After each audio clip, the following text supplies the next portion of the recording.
What a difference a day makes. When we arrived in the beginning of the week, we pretty much had the place to ourselves.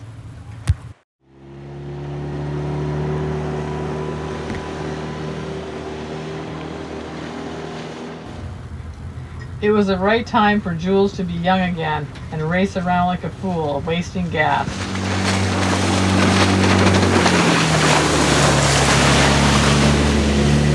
For some reason, he has a need for speed, but you'd never know it by looking at Emerald Steel.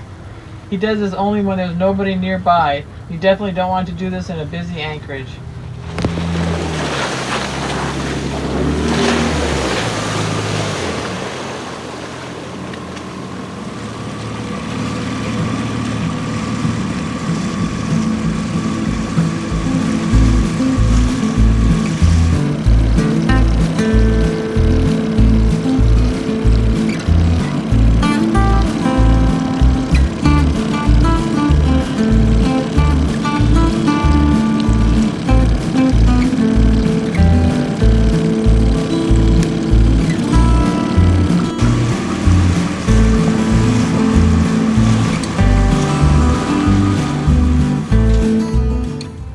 On Thursday, the anchorage slowly was starting to fill up. People from LA, Long Beach, and so forth were heading to Catalina. It was forecast to be a hot, sunny weekend.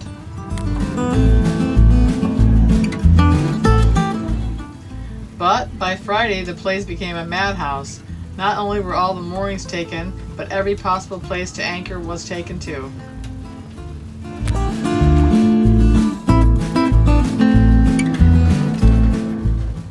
It was a really warm weekend, and the best thing to do is to dive in the water and cool down.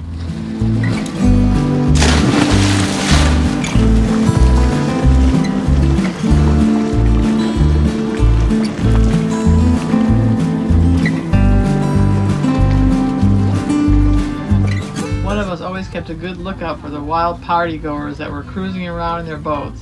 There was a lot of drinking going on and not much social distancing, so we didn't trust their judgment too much.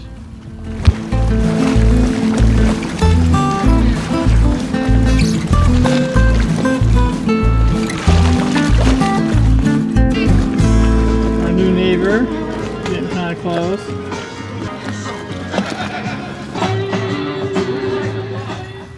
Usually, when we're anchored someplace during a busy weekend, and someone anchors very close to us, we try to assess if they're just a day tripper or if they're going to be there overnight. If it's just for the day and they're not too close, we usually don't say anything, especially if we plan to stay aboard and keep an eye on things. We figure everybody's there to have a good time and we really don't want to be a hard ass about it. But if they're going to be there overnight, it's best to ask them to move.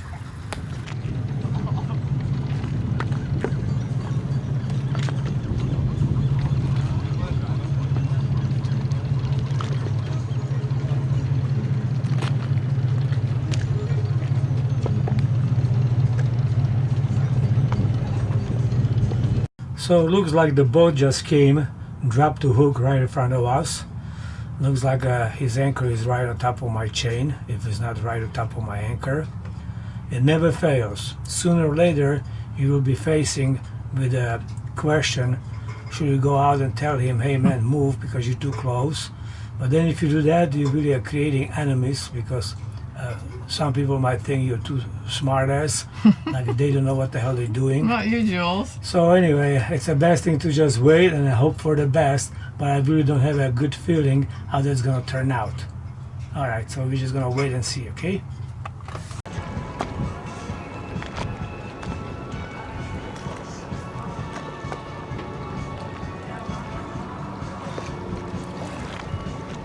So as you can see, he's getting too damn close.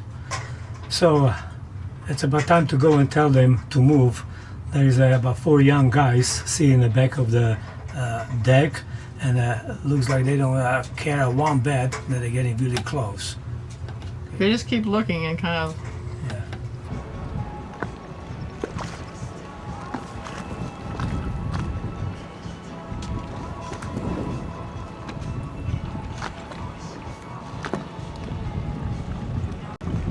I'm kind of pretty screwed. So I just came back talking to them, and I told them that, hey guys, don't you think kind of close next to us. I'm not really worried much about my boat because there is not much you can do to me, but I really would hate to see your boat, nice paint job, get all scratched up. It's pretty damn shiny. And you know what? The young man told me I could not believe. He looked at me and said, "Sir, you don't have to worry. We anchor in 60 feet of water. We put out 85 feet of chain, so there is no more than 25 feet that can be moved around."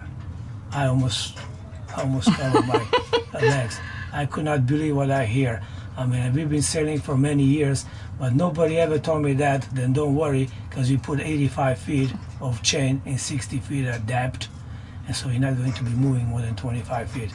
So I just kind of look at him. I say, you know what? You better stand by, and if you see my bowsprit getting too close to your boat, you better push me off, because I cannot move. You are right over my chain, so I'm pretty much stuck.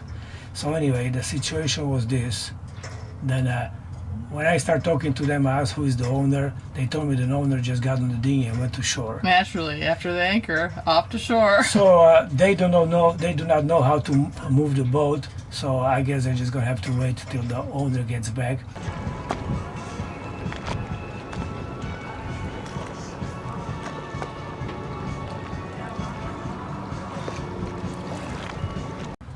So luckily, about 20 minutes later, owner showed up. He was gone for like an hour and a half.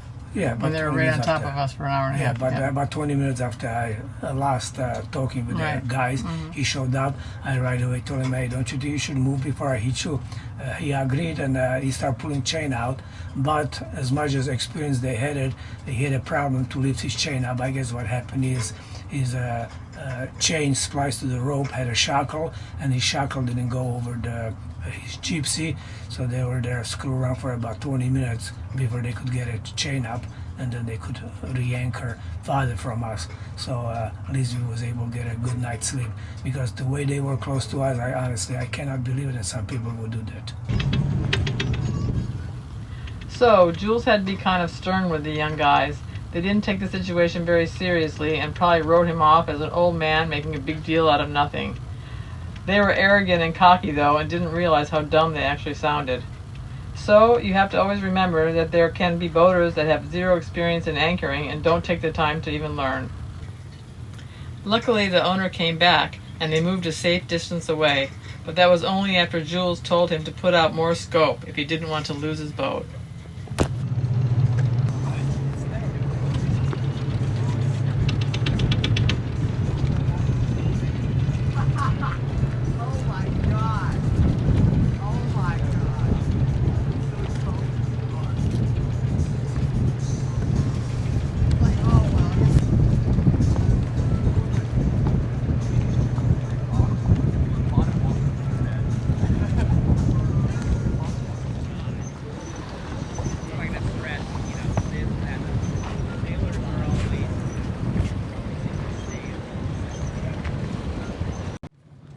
Sunday morning, 7:30 in the morning.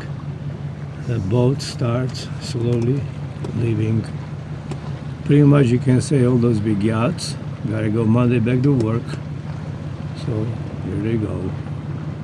That looks like even a little sailboat.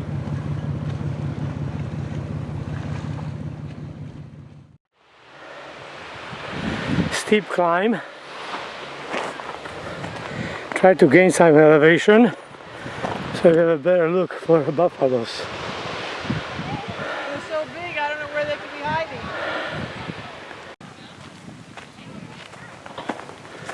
Here we're going for a little trail hike. We're on a buffalo hunt.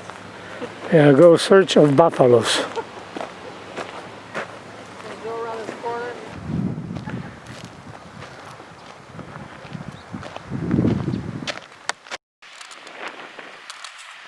How's it feel up here, Jules?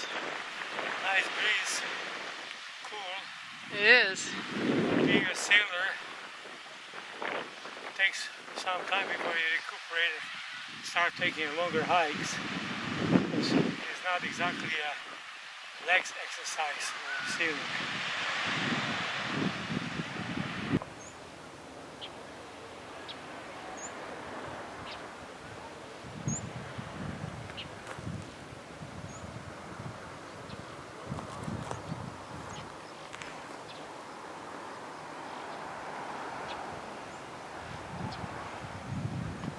See anything, Jules?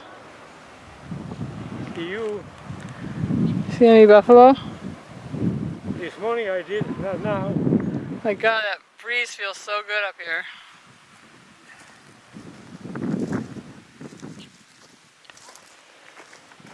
Looks you're on the right track. Is a buffalo dung.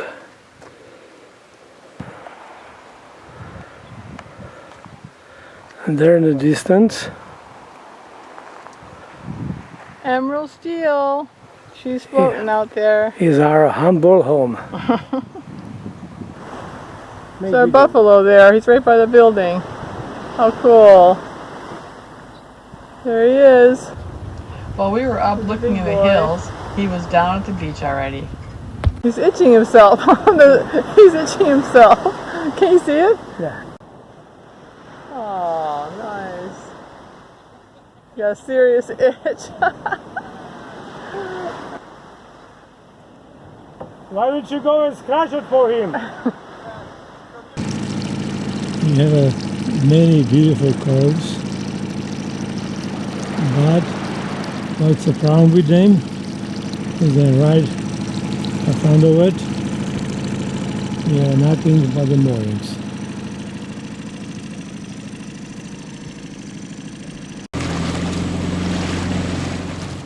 After our long, hot, dusty hike, we decided to head back to Emerald Steel for some lunch.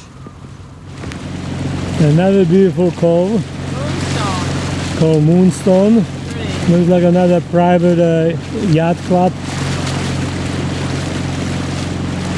Beautiful anchorage in front of it, naturally taken by the moorings. So it is what it is.